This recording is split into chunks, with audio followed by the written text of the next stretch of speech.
his first season with the Pittsburgh Penguins, Connecticut's own Nick Bonino won his first Stanley Cup, and on August 11th, he brought the cup back to Connecticut to celebrate. In this episode, Nick talks about his past season, the championship win, and how he planned out his special day with Lord Stanley's Cup. When you arrived in Pittsburgh, did you even believe that there was a possibility the team would win the Stanley Cup that year? Yeah, I think so. I think when I got traded, I knew that it was a team that was always a threat to win the Cup with the players they had there. I was excited. I know when I got to training camp, we had a good team, we had a lot of good players, and it's a matter of clicking at the right time like we did. As you were getting into the championship, you actually ended up being on a line with Carl Hagelin and Phil Kessel, two very, very fast players. So what was it like playing on a line with them, and why do you think that HBK line worked so well? I think we all brought something a little different. I think Phil's got one of the best shots in the game.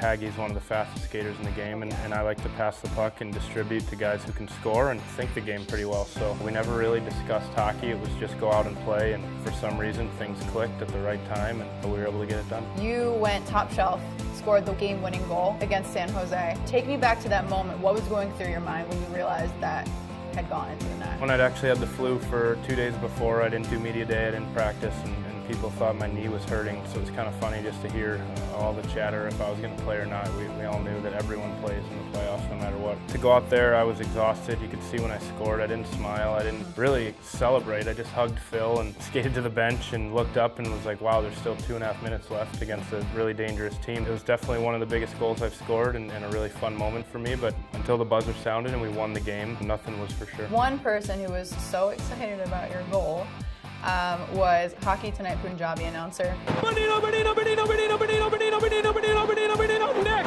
Bonino.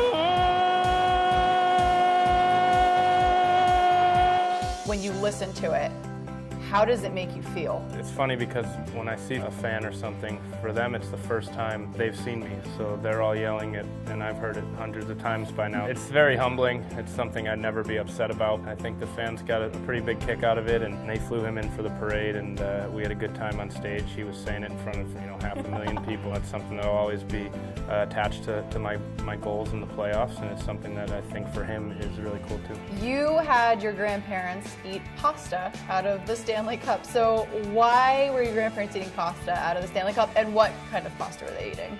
It's kind of been a tradition. Every Christmas Eve growing up, we would eat angel hair with tuna fish sauce. I actually had said this to Lauren before we won the cup. I was like, if we win, I'm eating pasta out of it with my grandparents. And I cooked it up, and we brought it over, and Craig grated some cheese into it. It was probably one of my top memories with the cup that day. You are among really good company from Avon Old Farm School. You have Brian Leach, who's won a Stanley Cup. You have Jonathan Cook, who's won a Stanley Cup.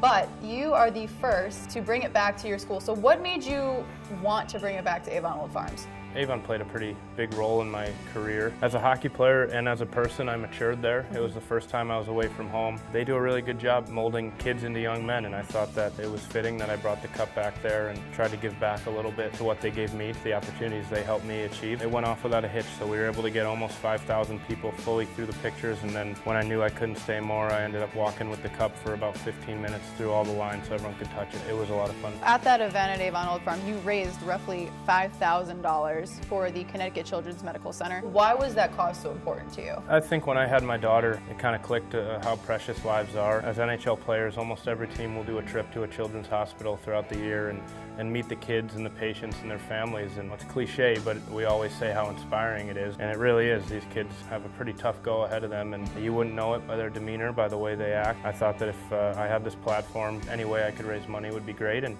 people from Avon turned out and did a great job donating. We ended up giving $6,000 to them, and then Uber ended up donating another $4,000, so we were able to give $10,000. What's next for you? Another season. It's a very condensed summer. You try to fit everything you do in a normal summer into these 6-8 weeks. It's a lot different with a baby in the summer. Not enough golf being played in my mind, but I think that comes with it. So it's tough to complain about a shortened summer when you do win the cup, and everything that's gone with it this summer with the parade and coming home with my cup day, and I couldn't be any happier. Thank you so much for sitting down with us, Nick, and congratulations again. Thanks a lot.